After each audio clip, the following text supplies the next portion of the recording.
Hello, my name is Steve. I'm with Airguns of Arizona in the Repair Center. And today we're going to be going over the FX Indy. This rifle here is very unique. It has a system that you can actually pump and fill the reservoir while in the field. Okay, I get a lot of calls, customers asking me how to take the barrel off of a Indy or Bobcat. It's a very simple process. When removing the shroud system, you'll be using these tools. You'll be using a 4mm Allen wrench. You'll be using a pair of vise grips. This is a propane torch that you can get at any Ace or hardware store. You can use this type of torch to remove and loosen up the loctite that most companies like FX use whenever they put their guns together. The first step in removing the shroud system, of course, is taking the baffle system off the rifle, laying it aside.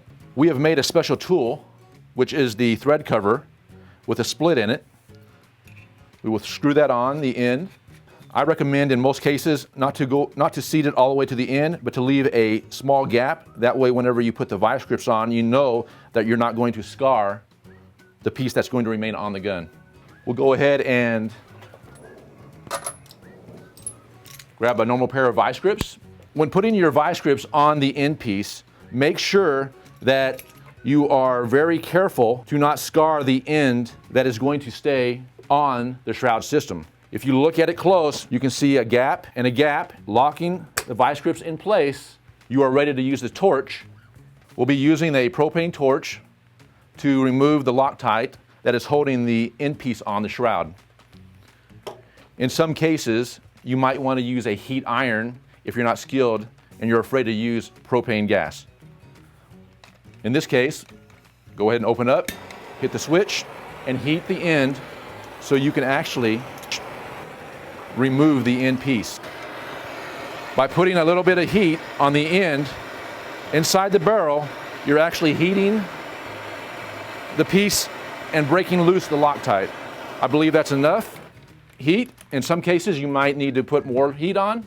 It just depends on the gun. We're going to remove the piece by unscrewing as follows. Be careful whenever you're at a certain point, it will fall. You don't want to catch it because you've just heated the end up. You could burn your hand, your fingers. I'd recommend being very careful whenever you are working with any kind of heated object. At this point, you can leave the piece in the vise grips or you can take it, put it aside, and now we're ready to go ahead and loosen up some of the set screws that are holding the actual shroud in place. We'll be using a 4mm wrench.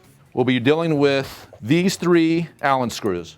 You should not have to worry about loosening these 2, just these 3. I'll go ahead and put it back in the vise so we have a secure object when working. Break them loose. So we're going to go ahead and we're going to loosen up the first set screw. Second, and third. At this point, the set screws are loose, and we should be able to slide this whole mechanism, the rail, the shroud, off the gun without doing any damage as follows. Slide off, hold in hand, just make sure that you keep it in your hand. You can lay this aside.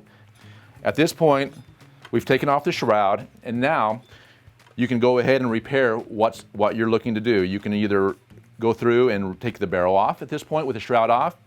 You'll also want to have the shroud off and barrel whenever you remove the pump system. You can refer to some of our other videos which will show you how to remove and to repair the items that we just referred to. Right now we're going to go ahead and slide the shroud back on. At this point, we want to make sure that we line the rail that I have in my hand that is mounted to the shroud onto the rail that's actually part of the block system.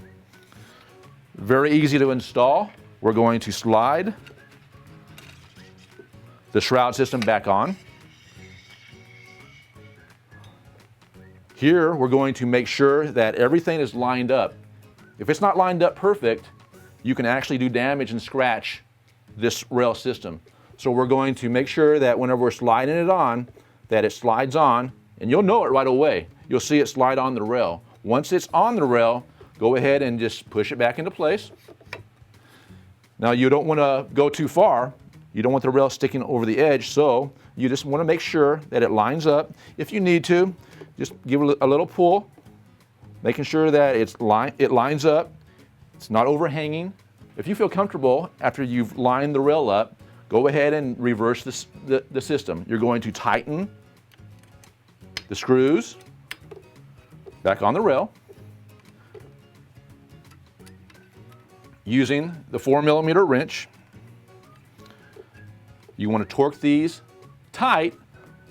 You don't have to go extreme, but you want to make sure that these are tight. That way, whenever your scope is mounted to the rail system, it will not slide. You do not want this to move.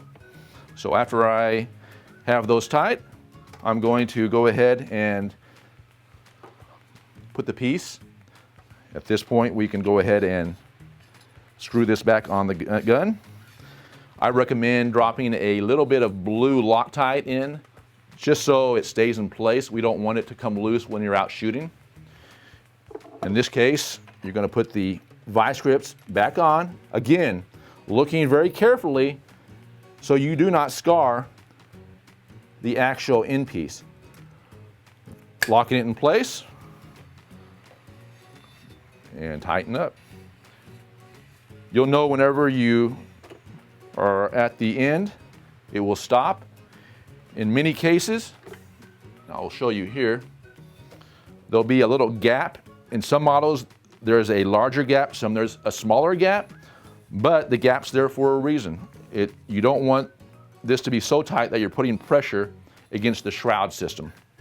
So there usually will be a small gap, and that is normal. You'll tighten this up. You feel like it's tight. You break loose, remove the thread cover, and you'll either put the normal thread cover that does not have a split in it back on the rifle, or you're going to install the baffle kit that came with your rifle. There we go. It's done. You're good to go. Thank you for watching this repair video. If you like, check out some of our others.